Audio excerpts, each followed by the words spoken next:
নমস্কাৰ সকলোকে স্বাগতম জনাইছো অন্য এক নতুন ভিডিঅ'ত।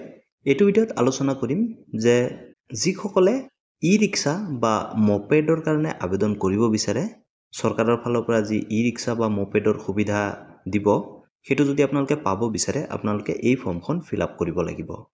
আৰু ফিল আপ কৰাৰ পিছত আপোনালোকে অনলাইন কৰিব লাগিব। এই ফৰ্মখন ক'ত পাব, কেনেকৈ ফিল আপ কৰিব, এই ভিডিঅ'ত আপোনালোকক ডিটেইলছকে বুজাই ক'ম। ভিডিঅ'টো যদি ভাল লাগে লাইক এটা কৰি দিব, চেনেলত নতুনকৈ ছাবস্ক্ৰাইব কৰি দিব, লগতে বেল আইকনো দবাই দিব। এই ফৰ্মখন আপোনালোকে 30 নৱেম্বৰৰ আগলৈকে কালেক্ট কৰি থ'ব। আসাম লিংগুইষ্টিক মাইনৰিটিজ ডেভেলপমেণ্ট বৰ্ডৰ পৰা কালেক্ট কৰিব। কালেক্ট কৰাৰ পিছত আপোনালোকে ফিল আপ কৰিব। ফিল আপ কৰাৰ পিছত আপোনালোকে অনলাইনত আবেদন কৰিব লাগিব। অনলাইন আবেদন প্ৰক্ৰিয়াটো আপোনালোকক দেখুৱাম। 1 ডিচেম্বৰৰ পৰা এই প্ৰক্ৰিয়া আৰম্ভ হ'ব। অনলাইনত কেনেকৈ আপুনি নিজৰ মোবাইলৰ পৰাই কৰিব পাৰিব, সেইটো এই চেনেলতে আপোনালোকে পাই যাব। তাৰ কাৰণে এই চেনেলটোৰ লগত জড়িত থাকিব বা ছাবস্ক্ৰাইব কৰি দিব। এতিয়া আপোনালোকক ফৰ্মখন দেখুৱাও যে ফৰ্মখনত কি আছে। 1 নম্বৰতে আছে এপ্লিকেশ্যন নম্বৰ।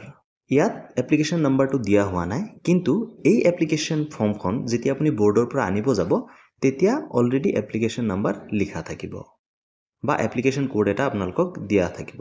তো সেই এপ্লিকেশ্যন কোডটো আপোনালোকৰ বেলেগৰ লগত নিমিলে। সেয়েহে আপোনালোকে যদি কাৰোবাৰ পৰা এই ফৰ্মখন জেৰক্স কৰে, তেনে ক্ষেত্ৰত কিন্তু আপোনালোকৰ কাম নহ'ব। আপোনালোকে বৰ্ডৰ পৰা নিজে গৈ ডকুমেণ্ট জমা দি আনিব লাগিব। 2 নম্বৰত কৈছে যে টাইপ অফ ভেহিকেল। এতিয়া আপোনাৰ কি টাইপৰ গাড়ী লাগে। আপোনাৰ যদি ই-ৰিক্সা লাগে, তেনে ক্ষেত্ৰত আপুনি ই-ৰিক্সাত টিক কৰি দিব, আৰু যদি আপোনাক মপেড লাগে, তেনে ক্ষেত্ৰত আপুনি মপেডত টিক কৰি দিব। 3 নম্বৰত কৈছে যে নেম ইন ব্লক লেটাৰ্ছ। এতিয়া আপুনি কেপিটেল লেটাৰত আপোনাৰ নামটো লিখি দিব। 4 নম্বৰত এড্ৰেছ। তো এড্ৰেছৰ প্ৰথম আপুনি ভিলেজ দিব। যদি আপুনি গাঁও অঞ্চলৰ হয়, তেনে ক্ষেত্ৰত ভিলেজত টিক কৰি আপোনাৰ গাঁৱৰ নামটো দি দিব। তাৰপিছত আপোনাৰ পোষ্ট অফিচটো দি দিব। তাৰপিছত আপোনাৰ পুলিচ ষ্টেচনটো দি দিব বা থানাটো দি দিব। তাৰপিছত আপোনাৰ ডিষ্ট্ৰিক্টৰ নামটো আপুনি দি দিব। ইয়াত পিনক'ড দি দিব। আৰু যদি আপোনালোকৰ গলিৰ নাম আছে বা ৰাস্তাৰ নাম আছে, তেনে ক্ষেত্ৰত আপোনালোকে এই বক্সটোত বা এই লাইনত আপুনি লিখি দিব। 5 নম্বৰত আপোনাৰ মোবাইল নম্বৰটো দি দিব। আপোনাৰ যিটো মোবাইল নম্বৰ আপোনাৰ লগত থাকে এক্টিভ, সেইটো মোবাইল নম্বৰহে আপোনালোকে দিব।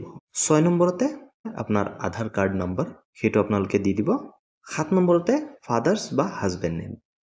তো এতিয়া আপোনালোকক কৈ দিওঁ যে পুৰুষ মহিলা সকলোৱে এই আঁচনিৰ কাৰণে আবেদন কৰিব পাৰিব।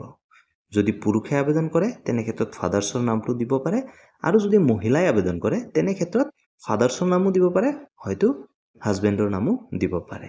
তাৰে পিছত 8 নম্বৰত ষ্টেট ইউনিয়ন টেৰিটৰী। এইখিনিতে আপোনালোকৰ এটা কনফিউজন আহিব পাৰে যে আপোনালোকে কোনটোত টিক কৰি দিব, ষ্টেটত দিব নে ইউনিয়ন টেৰিটৰীত দিব।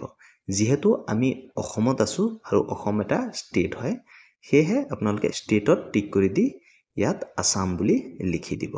তাৰে পিছত 9 নম্বৰত কৈছে আদাৰ কোৱালিফিকেশ্যন ইফ এনি। এতিয়া আপোনাৰ কোৱালিফিকেশ্যন কি আছে। যদি আপুনি ক্লাছ 8 পাছ কৰিছে, তেনে ক্ষেত্ৰত আপোনালোকে 8 পাছ বুলি দি দিব। আৰু যদি আপুনি মেট্ৰিক পাছ কৰিছে, তেনে ক্ষেত্ৰত আপোনালোকে HSLC পাছ বুলি দি দিব। আৰু যদি আপুনি হায়াৰ ছেকেণ্ডেৰী পাছ কৰিছে, তেনে ক্ষেত্ৰত আপোনালোকে HS পাছ বুলি দি দিব। বা যদি আপোনাৰ গ্ৰেজুৱেশ্যন কমপ্লিট আছে, তেনে ক্ষেত্ৰত আপুনি গ্ৰেজুৱেট বুলি দি দিব। বা তাৰো যদি ওপৰত আছে, আপুনি সেইকেইটা দি দিব।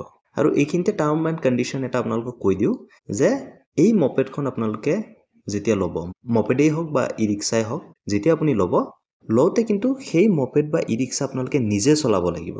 বেলেগৰ কাৰণে আপোনালোকে ল'ব নোৱাৰে। যদি আপোনালোকে বেলেগৰ কাৰণে লয়, তেনে ক্ষেত্ৰত কিন্তু চৰকাৰে ইয়াৰ বিৰুদ্ধে আইনী ব্যৱস্থা গ্ৰহণ কৰিব।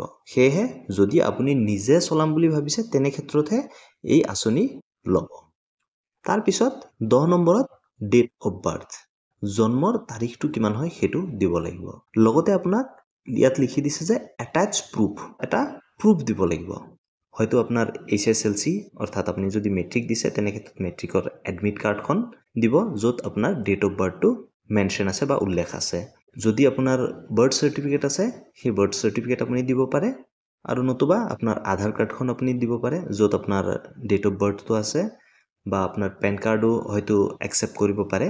যদিও পেন কাৰ্ডটো মেনশ্যন কৰা নাই, তথাপিও আপোনালোকে যদি একসেপ্ট কৰে তেনে ক্ষেত্ৰত আপোনালোকে পেন কাৰ্ডো দিব পাৰে যেতিয়া অনলাইন প্ৰচেছটো আৰম্ভ হ'ব তেতিয়া আপোনালোকক কৈ দিম যে কি ডকুমেণ্টছ লাগিব সদ্যহতে আপুনি জানি লওক যে আপোনাৰ জন্ম তাৰিখ যোনটো ডকুমেণ্টছত মেনশ্যন আছে সেই ডকুমেণ্টছটো আপোনালোকে দিব লাগিব যোনটো ডকুমেণ্টছত আপোনাৰ ডেট অফ বাৰ্থটো মেনশ্যন আছে সেইটো ডকুমেণ্টছ আপোনালোকে দিব লাগিব তাৰে পিছত 11 নম্বৰ পইণ্টত কৈছে যে ডকুমেণ্টছ টু বি আপলোডেড এনিওৱান এতিয়া আপোনালোকে যিকোনো এখন ডকুমেণ্টছ দিব লাগিব যেতিয়া আপোনালোকে অনলাইন কৰিব তেতিয়া কিন্তু আপোনালোকে এটা ডকুমেণ্টছ আপলোড কৰিব লাগিব কাৰণ যদি এটো অফলাইন হ'লহেতেন তেনে ক্ষেত্ৰত এই লাইনটো নিলিখিলেহেতেন যে ডকুমেণ্ট টু বি আপলোডেড অফলাইনৰ ক্ষেত্ৰত যদি আপোনালোকে অফলাইন আবেদন কৰে তেনে ক্ষেত্ৰত কোনো ডকুমেণ্টছ আপলোড বুলি ৱৰ্ড নাথাকে বা শব্দ নাথাকে তেতিয়া এটাচ বা গাঁঠি দিয়া বুলি থাকে তো এটাচ থাকিব ইংলিছত বা আৰু অসমীয়াত হ'লে গাঁঠি দিয়া বুলি থাকিব যেহেতু এটো অনলাইন হ'ব প্ৰচেছটো সেয়ে আপোনালোকে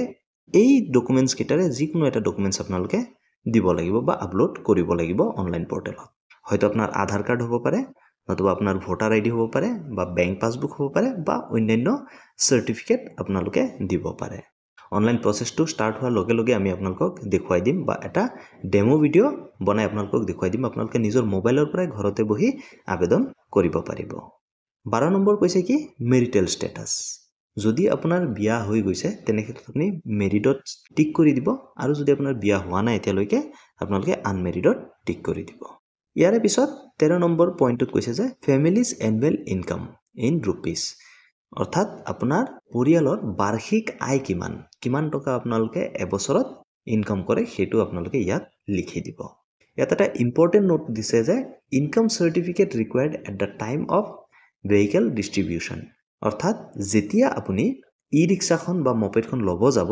তেনে ক্ষেত্ৰত আপোনালোকে ইনকাম সাৰ্টিফিকেটখন কিন্তু দেখুৱাব লাগিব সেয়ে আপোনালোকৰ এখন ইনকাম সাৰ্টিফিকেটো লাগিব ইনকাম সাৰ্টিফিকেট কেনেকৈ পাব বা কেনেকৈ অনলাইনত আবেদন কৰিব পাৰিব তাৰ ভিডিঅ' মই অতি সোনকালে লৈ আনি আছো তাৰ কাৰণে চেনেলটো সাবস্ক্ৰাইব কৰি থওক যেতিয়া ভিডিঅ'টো দিও যেন আপোনালোকে পাই যায় 14 নম্বৰত কৈছে যে state if any prior training received under government scheme যদি আপুনি সৰকাৰি আঁচনিৰ কিবা ট্ৰেইনিং লৈছে আগতে তেনে ক্ষেত্ৰত আপোনালোকে এই বক্সটোত লিখি দিব আৰু যদি কোনো ট্ৰেইনিং লোৱা নাই তেনে ক্ষেত্ৰত আপোনালোকে নো বুলি লিখি দিব পাৰে যদি আপুনি লৈছে তেনে ক্ষেত্ৰত ডেসক্ৰিপচন অফ বেনিফিট এভেইলড যদি আপোনালোকে DDU GKY এনেকুৱা কিবা স্কিমৰ যদি ট্ৰেইনিং লৈছে তেনে ক্ষেত্ৰত আপোনালোকে লিখি দিব আৰু যদি আপোনালোকে লৈছিলে তেনে ক্ষেত্ৰত তলৰ লাইনটোত অৰ্থাৎ আপোনালোকে কি লাভালাভ পাইছে সেই বেনিফিটটো আপোনালোকে তলৰ লাইনত লিখি দিব লাগিব ইয়াৰে পিছত আহিলে ডিক্লেৰেশ্যনত দিছে যে I hereby declare that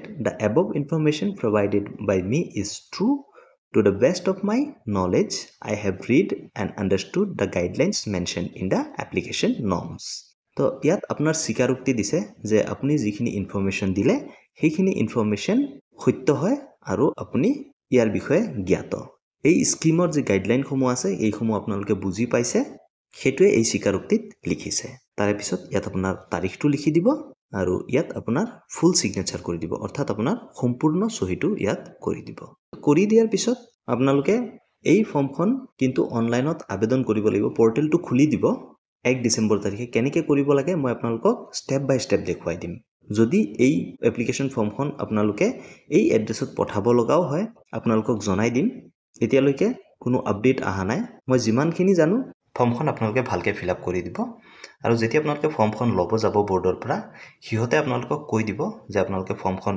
ইয়াত আকৌ জমা দিব লাগিব নে আপোনালোকে নিজৰ লগত ৰাখি থব পাৰিব যদি কিয়তে কয় যে ফৰ্মখন জমা দিব লাগিব তেনে ক্ষেত্ৰত আপোনালোকে এই ফৰ্মখন এটা ফটো মাৰি ৰাখি থব নিজৰ লগত তাৰ পিছত যেতিয়া অনলাইন পৰ্টেল খুলে আমি আপোনালোকক দেখুৱাই দিম যে কেনেকৈ আপোনালোকে অনলাইনত আবেদন কৰিব ইয়াৰে কিছুমান গাইডলাইন দি দিছে সেই গাইডলাইন সমূহ আপোনালোকে মানিব লাগিব যেনে আপুনি এইখন আপোনালোকে বিক্ৰী কৰিব নোৱাৰিব বা আপোনালোকে কোনো ধৰণৰ ভাড়া দিব নোৱাৰিব সেয়া আপোনালোকে নিজে চলাব লাগিব তো এনেকুৱা কিছুমান গাইডলাইন সমূহ দিছে আমি গাইডলাইন সমূহ যেতিয়াই পাওঁ আপোনালোকক জনাই দিম কিন্তু সদ্যহতে আপোনালোকে এই ফৰ্মখন লৈ ফিল আপ কৰি ৰাখি থওক বা আপোনালোকক যদি কয় যে জমা দি দিব আপোনালোকে জমা দি দিব আৰু ফৰ্মখনত আপোনালোকে এটা বস্তু লক্ষ্য কৰিব যেতিয়া আপোনালোকে ফৰ্মখন আনিব যাব তাত আপোনাৰ এপ্লিকেশন নাম্বাৰটো যেন থাকে বেলেগৰ পৰা জেৰক্স কৰি আনা এপ্লিকেশন ফৰ্ম কিন্তু ইয়াত নহব আজিলৈ ইমানেই ধন্যবাদ জয় অসম